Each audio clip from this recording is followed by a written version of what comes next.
So I think this may or may not be another episode of How They Got Me Fucked Up. But if it is, that's what it is. But I know the title of this one is going to be Why Politics and Why Do They Matter, especially here in America. So I grew up in a home that was very apolitical. My mom, also short, was a felon, but she always watched the news. So she couldn't vote until later on in her life. So she really didn't grow up having any political affiliation.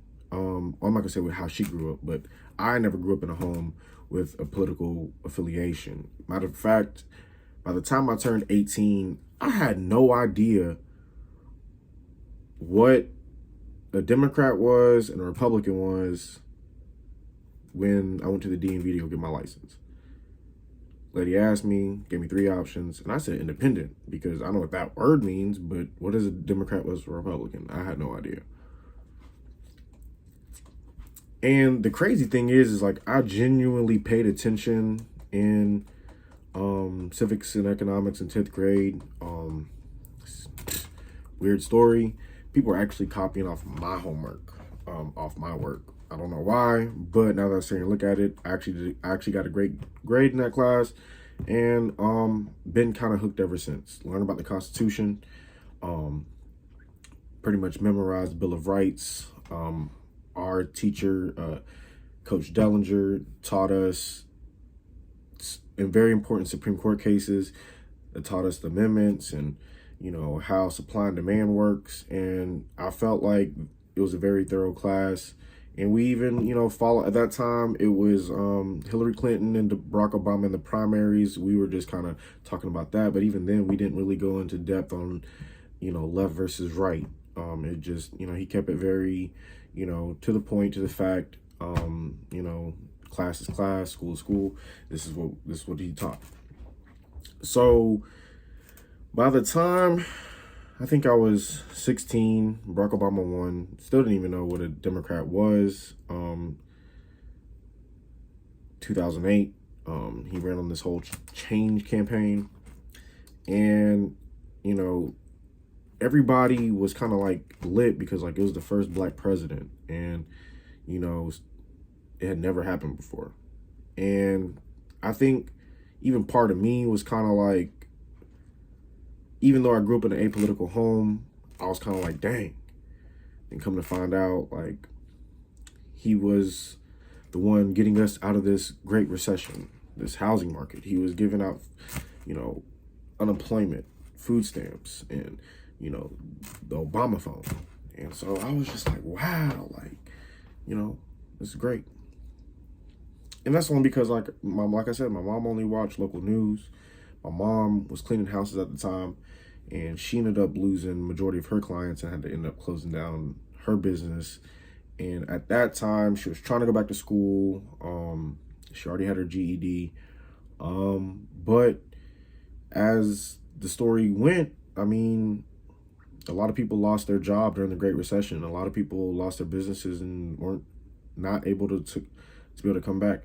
And that's kind of how my mom was. And we definitely survived off of, a lot of the welfare or, benefits of the government. And that's kind of how I was raised.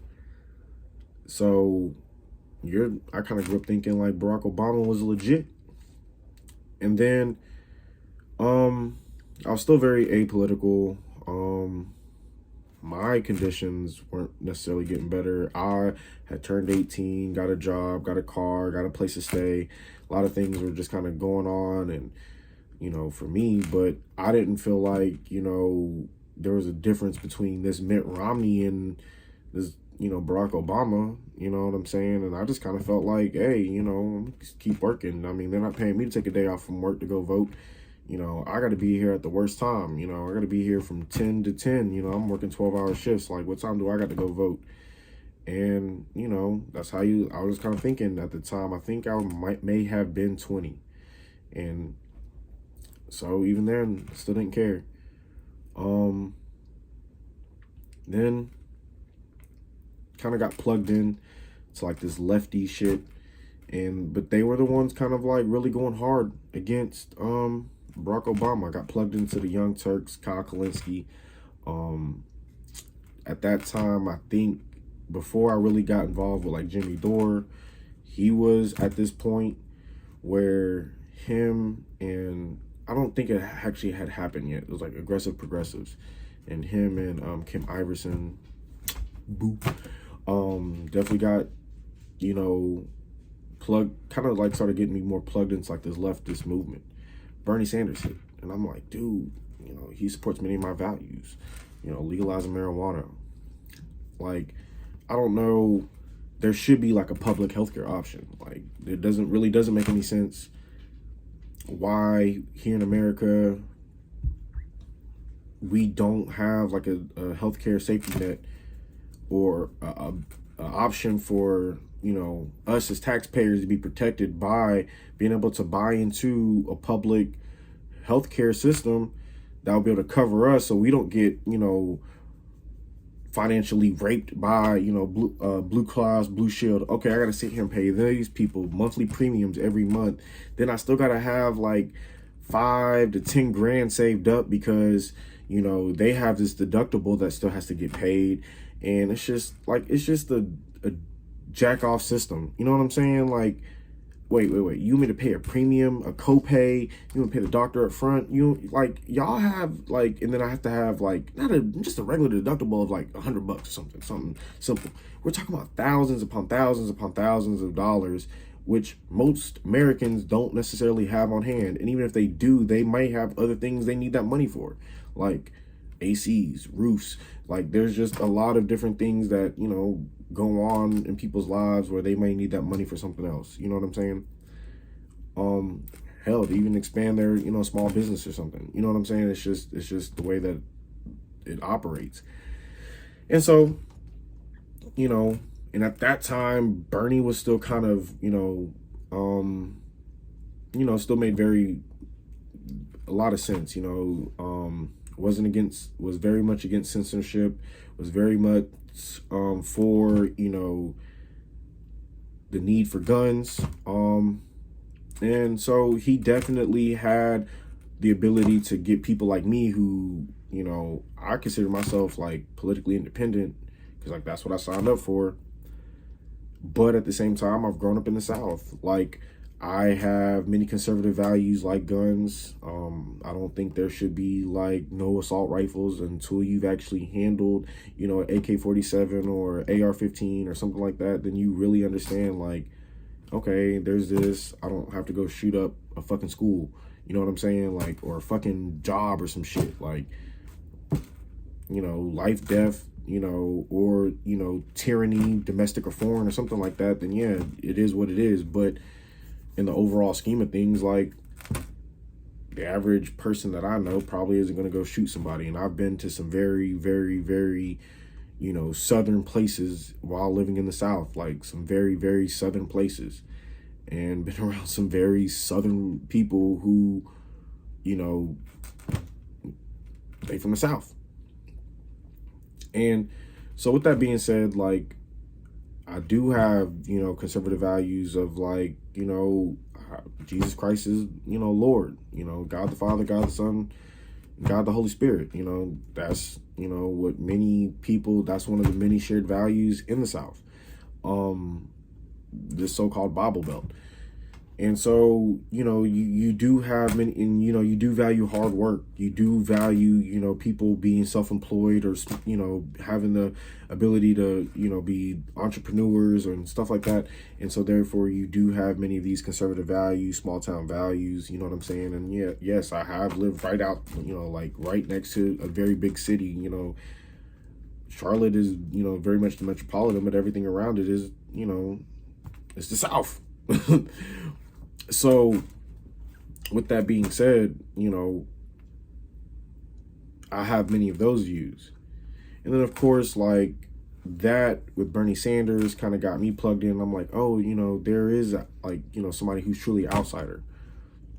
And then, boom, Hillary Clinton ran. And I was just like, bro, I'm gonna vote for fucking Hillary, fucking super predators, bitch, fucking, you know what I'm saying? TTP bitch, you know what I'm saying? Motherfucking NAFTA bitch, you know what I'm saying? Whose husband locked up 1 million fucking black folks and fucking Latinos and people of color and fucking low income white folks and motherfucking low class. Like, bro, they're not locking up no fucking millionaire rich boy's son who got caught with some cocaine or got caught with some heroin or got caught with some fucking Molly or some shit. They're not locking them up. And if they are, I mean, they're getting a fucking slap on the wrist. I mean, you know what I'm saying? But somebody else, you know, getting dragged through the coals. So, you know, you got Hillary Clinton. Like, and at that time, I want to say it was RT, America, that dropped a report of like Bill and being on Jeffrey Epstein's plane. And I was just like, what? Whoa. And like, this was before like the whole Netflix series and all this other stuff came out. And I was just like, nah, dog. And then you call black people super predators during the fucking crack epidemic. Nah, like, I don't have time to sit here and vote for Hillary. So, and then, you know, Donald had already kind of said some things that was just pretty questionable. You know what I'm saying? So it was just kind of like, Bernie to me was like the best option. And then for me to watch the Democratic Party to cheat this fucking man, fuck y'all. Fuck y'all. Fuck y'all. That's really how I felt. And so I did get more political.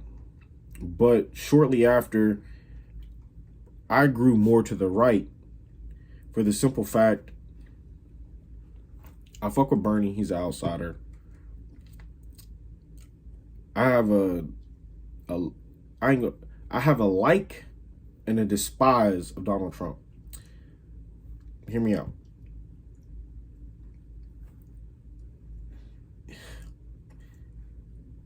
Yeah, he says some outlandish shit that should probably not be said by a fucking president.